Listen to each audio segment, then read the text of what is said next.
இந்த உலகத்தை படைத்த இறைவன் இந்த உலகத்தில மனித சமுதாயத்தை பல்கி பெருக செய்திருக்கின்றான். அந்த மனித சமுதாயத்திற்கு ஏராளமான நியாமத்துகளையும் அருட்கொடைகளையும் வழங்கியிருக்கின்றான். எந்த அளவுக்குன்னு சொன்னா, ஒரு மனிதன் பிறந்ததுல இருந்து அவன் மீண்டும் இறக்கப் போகின்ற வரைக்கும் அவன் அனுபவிக்கக்கூடிய அனைத்து சுகபோகங்களும், அவன் தன்னுடைய வாழ்நாளிலே காண்கின்ற அனைத்து சந்தர்ப்பங்களும், பேசக்கூடிய வார்த்தைகளாக இருந்தாலும் எல்லாமே நமக்கு இறைவன் ஒரு அருட்கொடையாக நியாமத்தாக நமக்கு வழங்கி இருக்கின்றான்.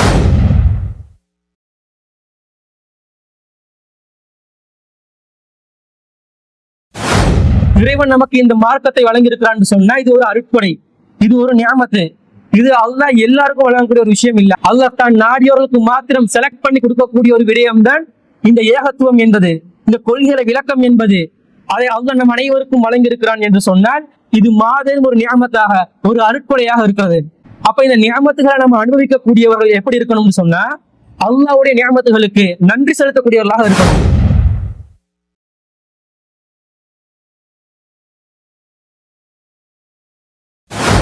ஆனா அல்லாஹ் சொல்றான், இப்படி வந்த சமுதாயங்களிலேயே தேர்ந்தெடுக்கப்பட்ட சிறந்த சமுதாயமாக நீங்கள் இருக்கிறீர்கள். காரணம் என்ன? தஅமரூன பில் மஅரூஃப் வ தன்ஹவுன அனில் முன்கர் வ து'மினூன பில்லாஹ்.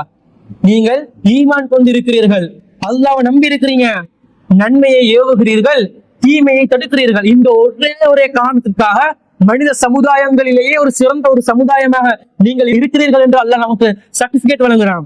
சாதாரண ஒரு விஷயம் தான்.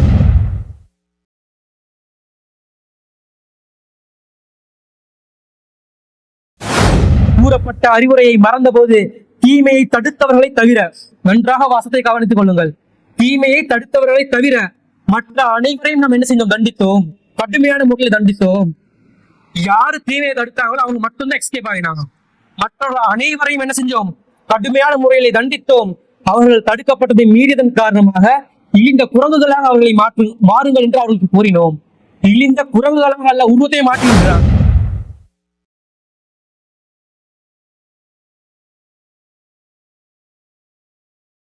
عما يتساءلون عن النبأ العظيم الذي هم فيه مختلفون كلا سيعلمون ثم كلا سيعلمون.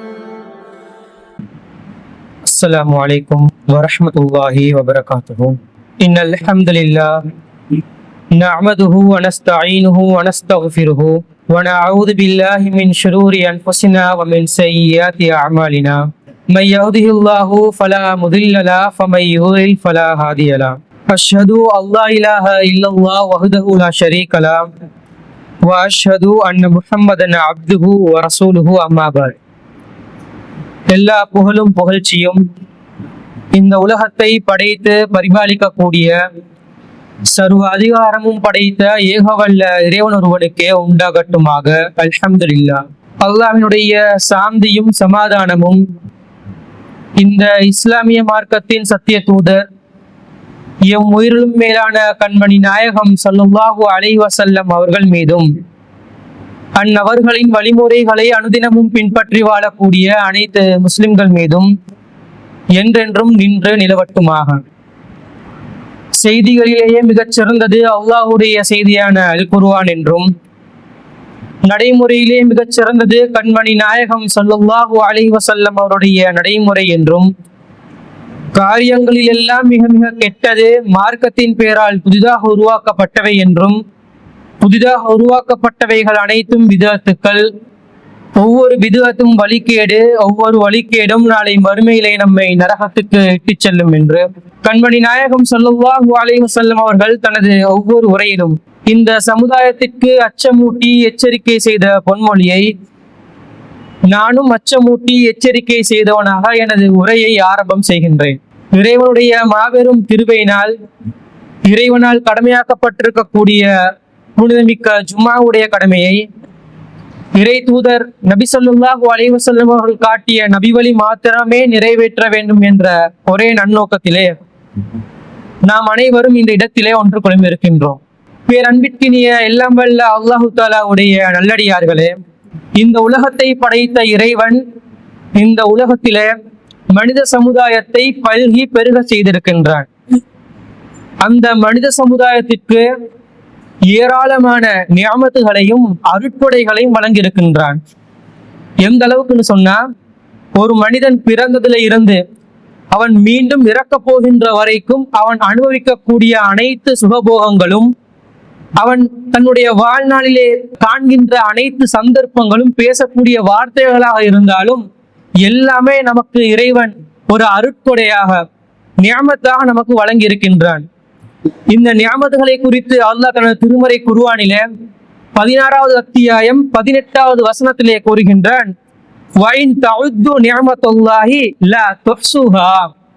நீங்கள் அவனுடைய நியாமத்துகளை, அல்லாஹ் உங்களுக்கு வழங்கியிருக்கக்கூடிய நியாமத்துகளை நீங்கள் எண்ண நாடினால் அது உங்களால் எண்ணி முடிக்க முடியாது. அல்லாஹ் நமக்கு என்னெல்லாம் அருள் செஞ்சிருக்கிறான்னு சொல்லி நாம ஒரு கவுண்ட் பண்ணி ஒரு லிஸ்ட் ஒன்று போட பார்த்தோம்னு சொன்னா அது எண்ணி முடிக்க முடியாத அளவுக்கு ஏராளமான நியாமத்துகளை அல்லாஹ் வழங்கி இருப்பதாக நமக்கு கூறுகின்றான். இறைவன் நமக்கு வழங்கி இருக்கக்கூடிய நியாமத்துகள்ல மிக சிறந்த ஆக முக்கியத்துவம் வாய்ந்த ஒரு நியாமத்து தான் என்னன்னு சொன்னா, நாம இந்த தூய இஸ்லாத்துல இருக்கிறது. உலக அரங்கிலும் ஏராளமான மதங்கள் இருக்கும் பொழுது, ஏராளமான கொள்கை கோட்பாடுகள் இருக்கின்ற பொழுது, நம்மை மட்டும் இறைவன் தேர்ந்தெடுத்து இந்த இஸ்லாமிய மார்க்கத்தை நமக்கு வழங்கி இருக்கின்றான்.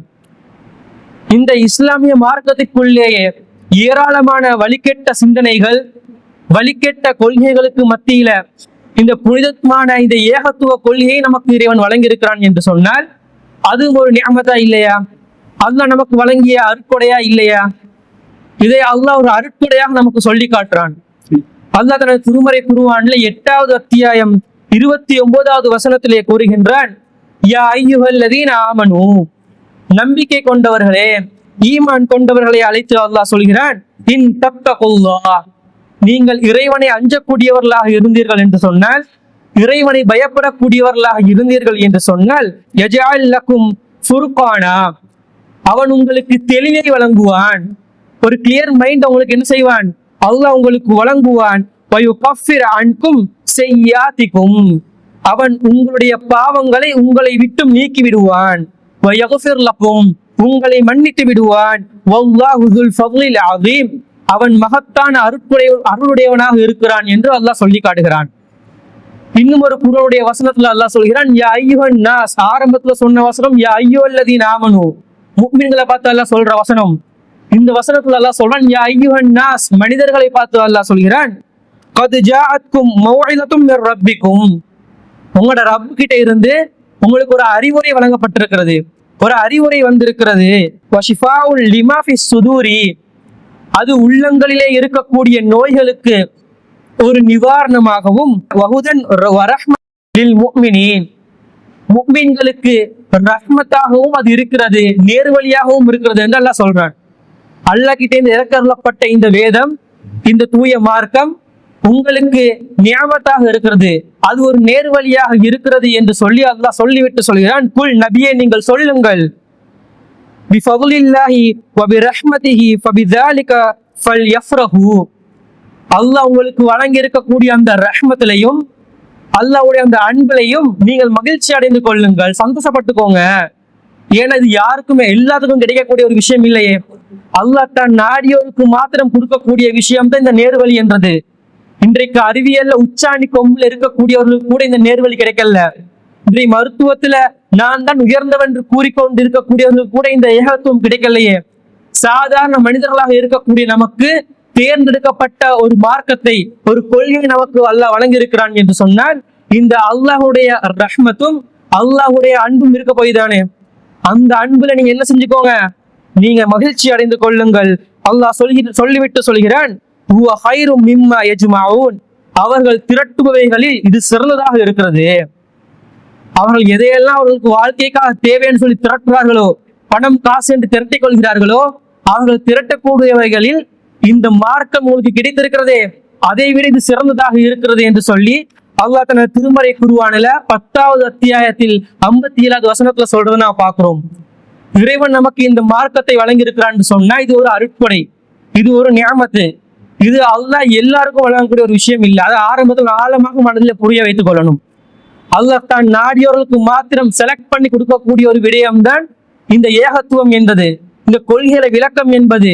அதை அல்லாஹ் நம் அனைவருக்கும் வழங்கியிருக்கிறான் என்று சொன்னால் இது மாபெரும் ஒரு நியமத்தாக, ஒரு அருட்கொடையாக இருக்கிறது. அப்ப இந்த நியமத்துகளை நம்ம அனுபவிக்கக்கூடியவர்கள் எப்படி இருக்கணும்னு சொன்னா, அல்லாஹ்வுடைய நியமத்துகளுக்கு நன்றி செலுத்தக்கூடியவர்களாக இருக்கணும்.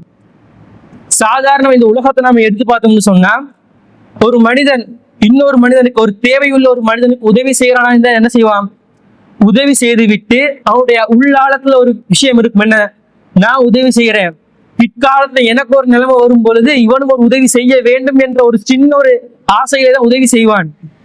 அதுவும் இல்லாட்டி, அப்படி எந்த ஒரு எதிர்பார்ப்பும் இல்லாம உதவி செய்யறான்னு சொன்னா, பிற்காலத்துல உதவி செய்யப்பட்டவர் ஒரு செழிப்பிலோ ஏதோ ஒரு நிலையை தன்னிறைவை அடைந்த பிறகு உதவி செய்தவர் இருக்கிறாரே, அவருக்கு உதவி தேவைப்படுகின்ற பொழுது, அந்த உதவியை கேட்கின்ற பொழுது அவர் அதை உதவியை செய்யவில்லைன்னா என்ன பேசுவோம்? என்ன நன்றி கெட்டத்தனமா இருக்கிறாங்க, இவன் ஒரு கஷ்டத்துல இருக்கும் பொழுது, இவன் ஒரு துன்பத்துல இருக்கும் பொழுது நான் இவனுக்கு உதவி செஞ்சனா இல்லையா, நன்றி மறந்தவர்களாக, நன்றி கெட்டத்தனமாக இவர்கள் நடந்து கொள்கிறார்களே என்று சொல்லி நாம கோவப்படுவோம், கவலைப்படுவோம், ஆத்திரப்படுவோம்.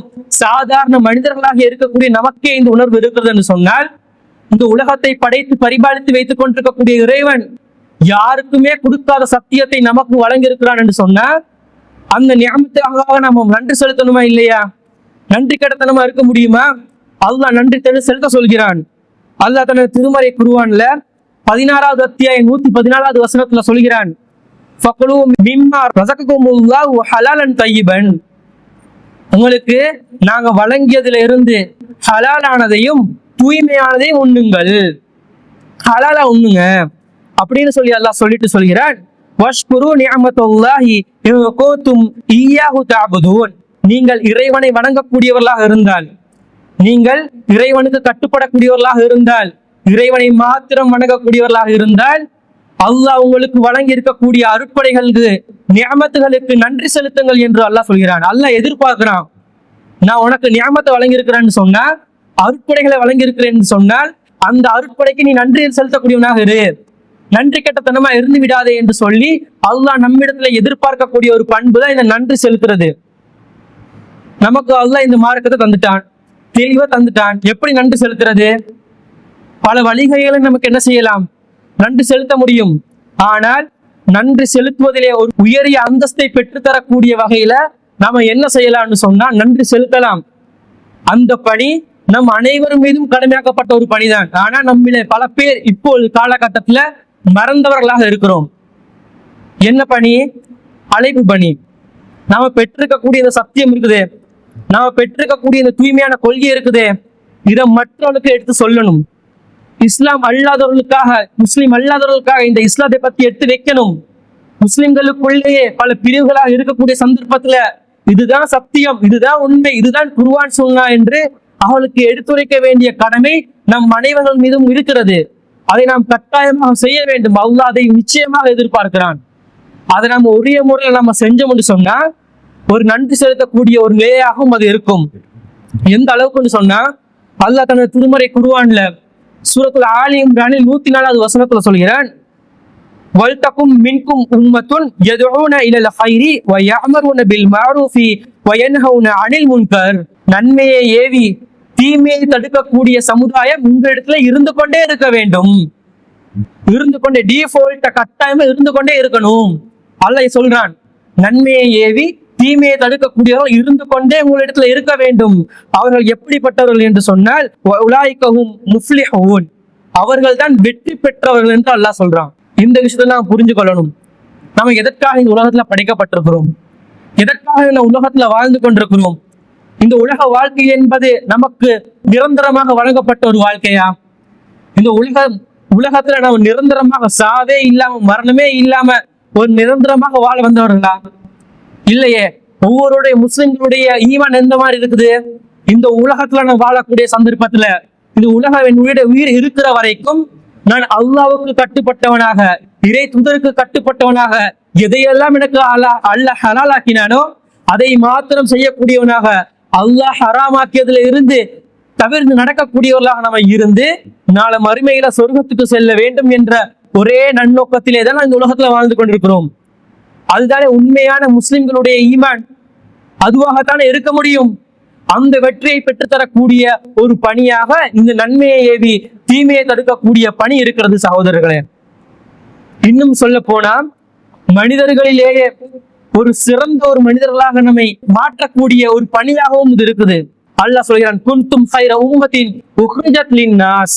மனித சமுதாயங்களிலேயே தேர்ந்தெடுக்கப்பட்ட சிறந்த சமுதாயமாக நீங்கள் இருக்கிறீர்கள்.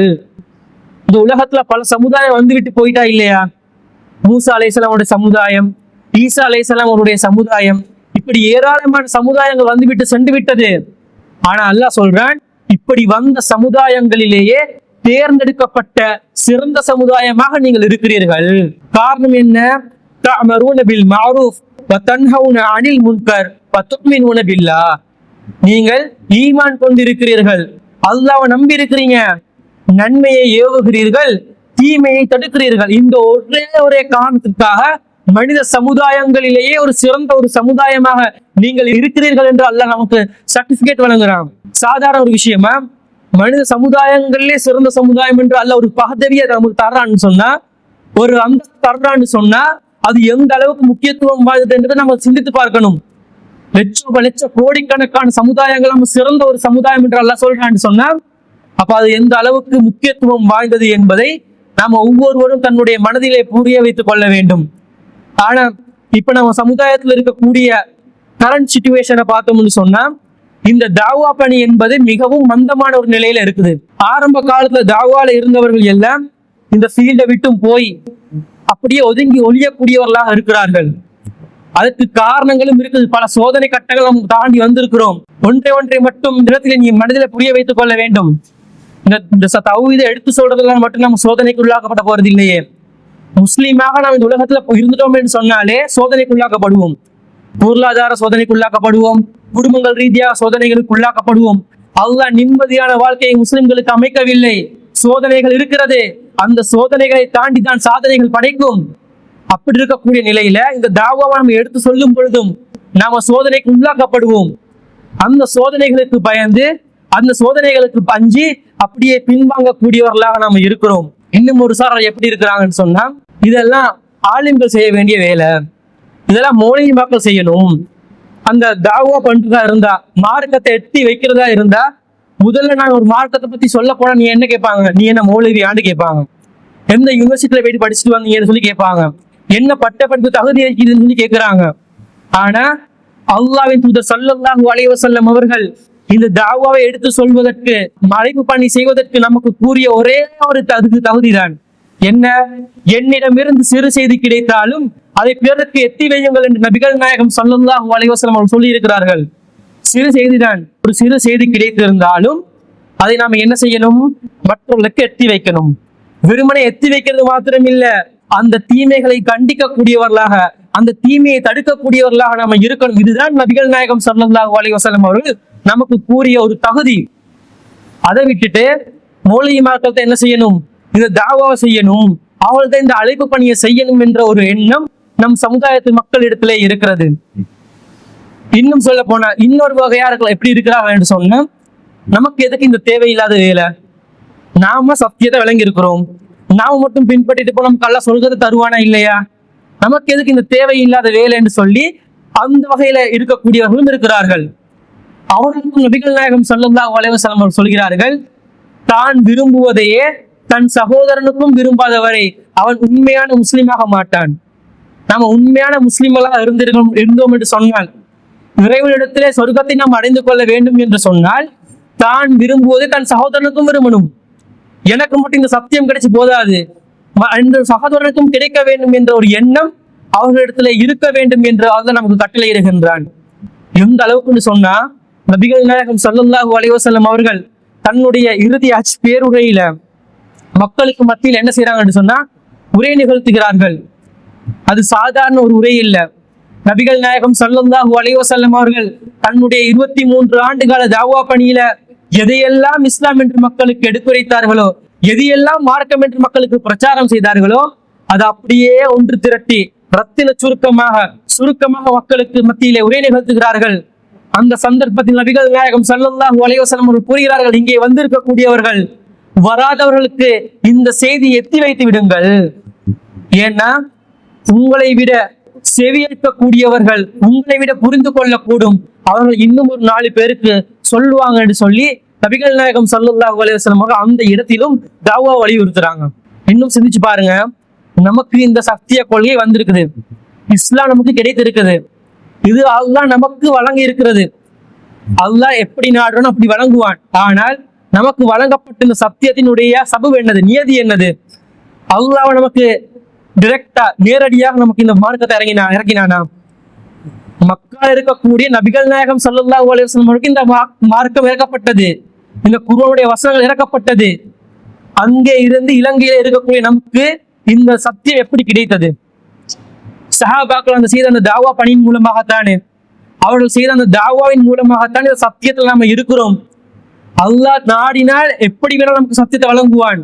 ஆனால் ஒரு சபபாக, ஒரு நியதியாக வைத்திருக்கக்கூடியது என்னது? இந்த சஹாபாக்களுடைய இந்த தாவா பணியின் மூலமாக நமக்கு சத்தியம் கிடைத்திருக்கிறது. அப்ப சத்தியத்தை பெற்றுக்கொண்டு நாம அல்லாஹ்வுக்கு உண்மையாக நன்றி விசுவாசிகளாக இருந்தால், அல்லாஹ்வுக்கு நன்றி செலுத்தக்கூடியவர்களாக இருந்தால், இதை 4 பேருக்கு என்ன செய்யணும் என்று சொன்னா மக்கள் மத்தியில் எடுத்துரைக்கணும். ஆனா பயப்படுகிறார்கள். ஒரு நிகழ்ச்சியை ஏற்பாடு செய்ய சொன்னா அப்படியே பயந்து நடங்கக்கூடியவர்களாக இருக்கிறார்கள். ஒன்றை மட்டும் மனதிலே வைத்துக் கொள்ளுங்கள். அல்லாஹ் தனது திருமறை குர்ஆனிலே சொல்கிறான், நமது விஷயத்தில் உழைப்போருக்கு நமது வழிகளை நாம் அவர்களுக்கு காட்டுவோம். அல்லாஹ்வுடைய பாதையில யார் உழைக்கிறார்களோ அவர்களுக்கு அல்லாஹ் வழிகளை அமைத்து தருவான். நல்லவர்களுடன் அல்லாஹ் இருக்கிறான் என்று அல்லாஹ் சொல்கிறான். நம்மோடு அல்லாஹ் இருக்கிறான். அல்லாஹ் நம்மோடு இருக்கும் பொழுது நமக்கு என்ன அச்சம், என்ன பயம், என்ன தயக்கம் என்று நான் கேட்கிறேன். ஏன் இந்த தாவா பணியில ஒரு பின்னாடி ஒரு மந்தமான போக்கு இருக்கிறது? இதை நாம் சரி செய்ய வேண்டும். இஸ்லாத்தை மக்களுக்கு மத்தியில எடுத்துரைக்க வேண்டும். இந்த தாவாவை நாம் அதிகமாக சொல்ல கடமைப்பட்டிருக்கிறோம் சகோதரர்களே. அதே போல இந்த அழைப்பு பணி நம்ம செய்யலன்னு சொன்னா எந்த அளவுக்கு நம்முடைய பாரதூரமான நம்முடைய மறுமை வாழ்க்கையாக இருந்தாலும் சரி, நம்முடைய உலக வாழ்க்கையாக இருந்தாலும் சரி, எந்த அளவுக்கு நாசத்துக்குள்ளாகும் என்று நபிகள் நாயகம் ஸல்லல்லாஹு அலைஹி வஸல்லம் அவர்களும் அல்லாஹ்வும் நமக்கு கடுமையான முறையில பல எச்சரிக்கைகளை விடுத்திருக்கிறார்கள். அல்லாஹ் தனது திருமறை குர்ஆன்ல சொல்கிறான், லுஇனல்லதீன கஃபரு மின் பனி இஸ்ராயீல அலா லிசானி தாவூத வ ஈஸா இப்னு மரியம். தாவூத் நபியும் மரியமுடைய மகன் ஈசாவும் இஸ்ராயலுடைய மக்களில் இறை வைக்கக்கூடியவர்களை, இறைவனை மறுக்கக்கூடியவர்களை சபித்தார்கள், பதுவா செஞ்சாங்கன்னு அல்லாஹ் சொல்றான். இதற்காக பதுவா செஞ்சாங்க. அல்லாஹ் தொடர்ச்சியாக அல்லாஹ் சொல்கிறான், ذَلِكَ بِمَا عَصَوْا وَكَانُوا يَعْتَدُونَ. அவர்கள் அல்லாஹ்வுக்கு மாறு செய்து கொண்டிருந்தார்கள், அவர்கள் அவருடைய வரம்புகளை மீறி கொண்டிருந்தார்கள். அது மாத்திரமா காரணம்? அல்லாஹ் தொடர்ச்சியாக சொல்கிறான், كَانُوا لَا يَتَنَاهَوْنَ عَنْ مُنكَرٍ فَعَلُوهُ. அவர்கள் செய்து கொண்டிருந்த கெட்ட செயல்கள் குறித்து ஒருவர் மற்றொருவரை தடுக்காமல் இருந்தார்கள். அதுல இருக்கக்கூடிய நல்லவர்கள் ஒருவரை மற்றொருவரை தடுக்காமல் இருந்தார்கள். அவர்கள் செய்த காரியம் எப்படிப்பட்டது என்று சொன்னால், லபிஅஸமா கானூ யஃஅலூன். அவர்கள் செய்து கொண்டிருந்தது மிகவும் கெட்ட செயல் என்று சொல்லி அல்லாஹ் சொல்றான். அல்லாஹ்வுடைய பார்வையில நம்ம தீமையை தடுக்காம இருக்குது அல்லாஹ்வுடைய பார்வையில ஒரு கெட்ட செயல். அந்த கெட்ட செயலின் விளைவாக இரு நபிமார்களுடைய சாபத்தை அவர்கள் பெற்றுக்கொண்டார்கள். நபிமார்களுடைய சாபம் என்று சொல்றது சாதாரண ஒரு விஷயமா? இந்த குர்ஆனுடைய வசனத்தை அல்லாஹ் 5வது அத்தியாயம் 78வது வசனத்துல நமக்கு சொல்லி காட்டுறான். அப்ப எந்த அளவுக்கு இந்த எச்சரிக்கை இருக்குது என்று சிந்தித்து பார்க்கணும். நம்மை மாத்திரம் நாம பார்த்து கொண்டு நாம மட்டும் சத்தியத்துல இருந்தா போதும் என்ற ஒரு எண்ணத்துல இருக்கக்கூடியவர்களுக்கு இந்த நிலை காணப்படும்.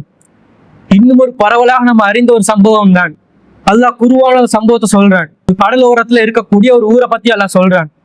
அந்த ஊர்ல இருக்கக்கூடியவர்களுக்கு தொழில் என்னது? மீன் பிடிக்கிறது. அவருடைய தொழில். அல்லாஹ் ஒரு கட்டளை விதிக்கிறான், சனிக்கிழமை நீங்கள் மீன் பிடிக்க கூடாது.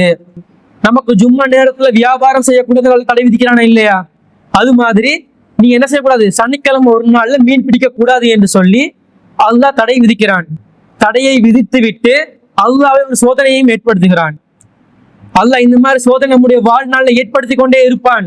நம்ம எவ்வாறு செயற்படுகிறோம் என்பதை சோதிப்பதற்காக. நாம இறைவனுக்கு கட்டுப்பட்டு நடக்கிறோமா அல்லது இறைவனுக்கு மாறு செய்கிறோமா என்பதை அல்லாஹ் சோதிப்பான். அந்த அடிப்படையில் அல்லாஹ் சோதனை ஒன்று ஏற்படுத்துகிறான். வளமைக்கு மாற்றமாக அதிகமான மீன்களை அவருடைய கண்களால பார்க்க வைக்கிறான்.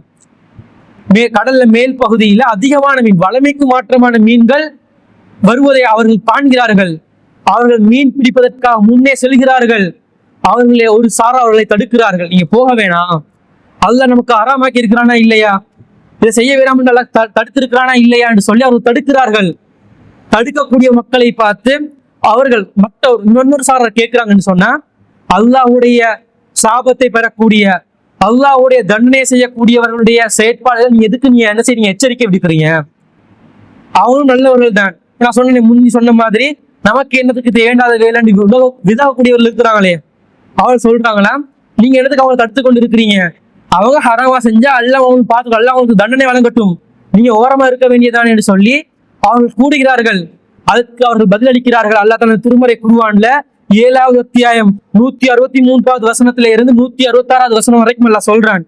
அவர்கள் பதிலளிக்கிறார்கள், உங்கள் இறைவனிடமிருந்து நாளை மறுமையிலே விசாரணையிலிருந்து தப்பிப்பதற்காகவும் அவர்கள் நேர்வழியை பெற வேண்டும் என்பதற்காகவும் தான் இந்த சத்தியத்தை நம்ம அவர்களுக்கு எடுத்துரைக்கிறோம். அல்லாஹ் மறுமையில கேள்வி கேட்பான். நமக்கு வழங்கப்பட்ட நியமத்துகளை குறித்து அல்லாஹ் மறுமையில கேள்வி கேட்பான். அந்த சிச்சுவேஷன்ல, அந்த சூழ்நிலையில் நீ இருந்தாய் தானே, உனக்கு சத்தியம் கிடைத்ததா இல்லையா, ஏன் மக்களுக்கு எடுத்துரைக்கவில்லை என்று அல்லாஹ் கேள்வி கேட்பான் என்ற காரணத்திற்காகவும் அவர்களும் எங்களுடைய சகோதரர்கள் இல்லையா, அவர்களும் ஆதாம் நபியுடைய பிள்ளைகள் இல்லையா, அவர்கள் நம்முடைய சகோதரர்கள் இல்லையா, அவர்களும் நேர்வழி பெற வேண்டும் என்பதற்காக நாம் அவர்களுக்கு எச்சரிக்கை விடுக்கிறோம் என்று அவர்கள் பதிலளிக்கிறார்கள்.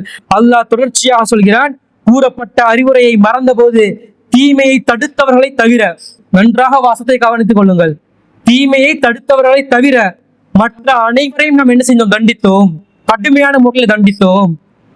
யாரு தீமையை தடுத்தாங்களோ அவங்க மட்டும்தான் எஸ்கேப் ஆகினாங்க. மற்றவர்கள் அனைவரையும் என்ன செஞ்சோம், கடுமையான முறையிலே தண்டித்தோம்.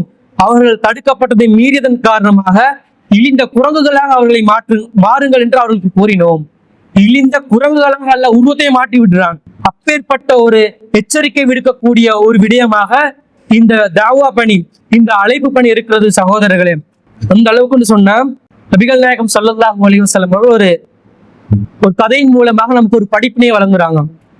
எப்படின்னு சொன்னா, ரசூலுல்லாஹ் சொல்றாங்க, தீமையை விட்டு மக்களை தடுக்காதவர்களுடைய நிலைமையும் தீமையை மக்களை தடுக்கக்கூடியவர்களுடைய நிலைமையும் ஒரு கப்பலிலே பயணம் செய்பவர்களை போன்றதாகும். என்ன கப்பல்? அந்த கப்பலிலே 2 தளம் இருக்கிறது, கீழ்த்தளம் மேல் தளம், 2 தளங்கள் இருக்குது. அதுல கீழ்த்தளத்திலே இருக்கக்கூடியவர்களுக்கு தண்ணீர் தேவை ஏற்பட்டது என்று சொன்னால் அவங்க என்ன செய்யணும், மேல் தளத்துல போய் தண்ணி எடுக்க வேண்டிய ஒரு நிலைமை. இப்ப கீழ்த்தளத்தில் இருக்கக்கூடியவங்க மசூரா பண்ணி கொள்றாங்க. என்னன்னு சொன்னா, நாங்க தண்ணி தேவைப்பட்டுச்சுன்னு சொன்னா, நமக்கு தண்ணி தேவைன்னா நாங்க மேல் தளத்துல போக வேண்டி இருக்குது. நாம இருக்கிறது கடல், நம்மளை சுத்தி என்ன செய்யுது, தண்ணி தான் இருக்குது. நாங்க என்ன செய்வோம், கீழே ஒரு ஓட்டையை போட்டுக்கொண்டா எங்களுக்கு தண்ணி கிடைச்சிருமே என்று சொல்லி அவங்க மசூரா பண்ணி கொள்றாங்க. இந்த கதையை சொல்லிவிட்டு நபிகள் நாயகம் ஸல்லல்லாஹு அலைஹி வஸல்லம் அவர்கள் கூறுகிறார்கள், அவருடைய இஷ்டப்படி அவர்களை விட்டு விட்டார்கள் என்று சொன்னால் மேல் தளத்தில் இருப்பவர்களும் என்ன செய்வாங்க, அழிஞ்சு போயிடுவாங்க. அவர்களை அதை செய்ய விடாமல் அவர்களை தடுத்து கொண்டார்கள் என்று சொன்னால் அவர்களும் பாதுகாக்கப்படுவார்கள், இவர்களும் பாதுகாக்கப்படுவார்கள் என்று நபிகள் நாயகம் ஸல்லல்லாஹு அலைஹி வஸல்லம் அவர்கள் ஒரு அருமையான ஒரு உதாரணம் நமக்கு எச்சரிக்கை விடுக்கிறாங்க. இந்த தீமைகள் பெருகக்கூடிய நிலைமையில நம்ம தடுக்கலன்னு வைங்க, நாமளும் அவர்களுடன் சேர்ந்து அழியக்கூடிய ஒரு நிலைமை காணப்படும். இன்றைய கொழும்பு மாவட்டத்தில் நம்ம எடுத்து பார்ப்போம், இன்றைய சமுதாயத்தில் இருக்கக்கூடிய அனாச்சாரங்களும் விபச்சாரங்களும் எந்த அளவுக்கு இருக்குது என்று நமக்கு தெரியுமா இல்லையா?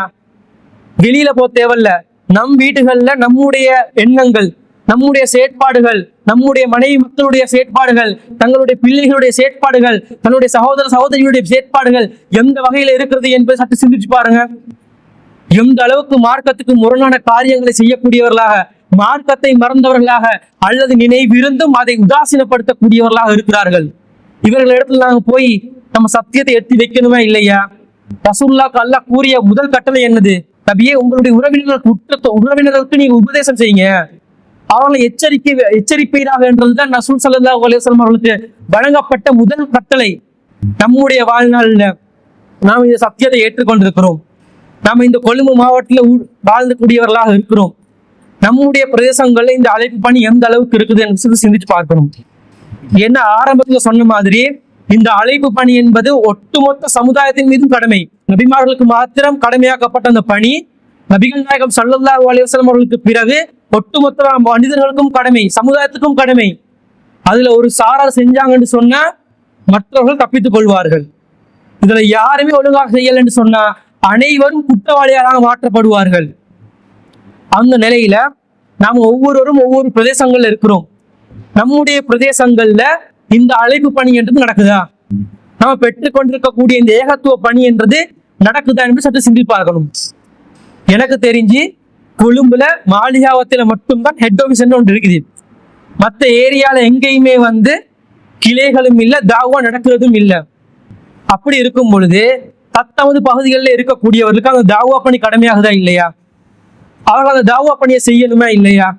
அவர்களும் செய்யலன்னு சொன்னா அவர்கள் குற்றவாளிகளாக மாறுவார்களா இல்லையா? அதை சற்று சிந்தித்து பார்க்கணும். இன்றைய சமுதாயத்தை, இன்றைய இலங்கையின் திருநாட்டை நம்ம எடுத்து பார்த்தோம்னு சொன்னா இலங்கையில இருக்கக்கூடிய அனைத்து அமைப்புகளையும் பார்க்க தாவா பணியில அதிகமாக ஈடுபடக்கூடிய ஒரு ஜமாத் என்று சொன்னா இந்த சிலோன் தௌஹீத் ஜமாத் தான். அது யாராலையும் மறுக்கவும் முடியாது, மறைக்கவும் முடியாது. என்ற இன்றைய சமுதாயத்துல முஸ்லிம் அல்லாதவர்களுக்கு இந்த இஸ்லாத்தை பத்தி எடுத்துரைக்கக்கூடிய ஒரு விடயம் இந்த தாவா பணி என்பது சிலோன் தௌஹீத் ஜமாத்தை தவிர வேறு யாருமே செய்யறது இல்லை. சிங்கள மொழி மூலமாக இருந்தாலும் சரி, தமிழ் மொழி மூலமாக இருந்தாலும் சரி, இஸ்லாம் ஒரு இனிய மார்க்கங்கள் இலங்கை பூராக நடைபெறுகிறது. அதே போல திருமுனை பிரச்சாரங்கள், பொதுக்கூட்டங்கள் என்று எந்தெந்த வகையில எல்லாம் இந்த தாவாவை மக்கள் மத்தியில எடுத்து செல்ல முடியுமோ அந்தந்த வகையில நம்ம என்ன செய்யறோம், இந்த தாவா பணியை மக்களுக்கு எடுத்துரைக்கின்றோம். ஒரு ஜமாத்தா நின்று ஒரு கிளைகளாக பல பகுதிகளை நம்ம ஏற்பாடு செய்யறோம். ஆனா இந்த கொழும்பு மாவட்டத்தை நம்ம எடுத்து பார்த்தோம்னு சொன்னா இந்த கொழும்பு மாவட்டத்துல தாவா என்பது மிகவும் மிகவும் மிகவும் குறைவாக இருக்குது. அந்த தாவா குறைந்ததன் காரணத்தினால பாவங்கள் அதிகரித்திருக்குது, சமூக சீர்கேடுகள் அதிகரித்திருக்குது. இது நம்ம அனைவர் மீதும் கடமையாகப்பட்டிருக்குது. சிலோன் தௌஹீத் ஜமாத் சார்பில் உங்களுக்கு நாங்கள் பகிரங்கமான ஒரு அழைப்பை விடுக்கிறோம். தத்தமது பகுதிகளில் தாவா பணி அழைப்பு செய்வதற்கு உதவியை நாம எதிர்பார்க்கிறோம். இப்ப நாம இந்த மாளிகாவத்தை பிரதேசத்தை சேர்ந்தவன் சொன்னா நான் போய் வேற ஊர்ல என்ன செய்ய முடியாது, தாவா செய்ய முடியாது. அந்தந்த ஊராக்கள் தாவா பண்ணும் பொழுதுதான் அங்க இருக்கக்கூடிய பிரச்சனைகளும் அந்த இருக்கக்கூடிய சூழ்நிலைகளையும் கையாளக்கூடியவர்களாக அதை மேனேஜ் பண்ணக்கூடியவர்களாக இருப்பார்கள். நிச்சயமாக பிரச்சனைகள் வரும், சோதனைகள் வரும், பல கஷ்டங்கள் வரும். ஆனால் ஒன்றை ஒன்றை மட்டும் ஆழமாக மனதில் வைத்துக் கொள்ளுங்கள். அல்லாஹ் எத்தனை பிரச்சனைகளை போட்டு அல்லாஹ் நமக்கு சோதனைகளை வழங்கினாலும் அல்லாஹ் ஒருபோதும் நம்மை கைவிட மாட்டான். இதுவரை காலமும் அல்லாஹ் நம்மை கைவிடவும் இல்லை, நம்மை கைவிட போதும் இல்லை. அல்லாஹ் தந்த வாக்குறுதி, அல்லாஹ் நம்மோடு இருக்கிறான்.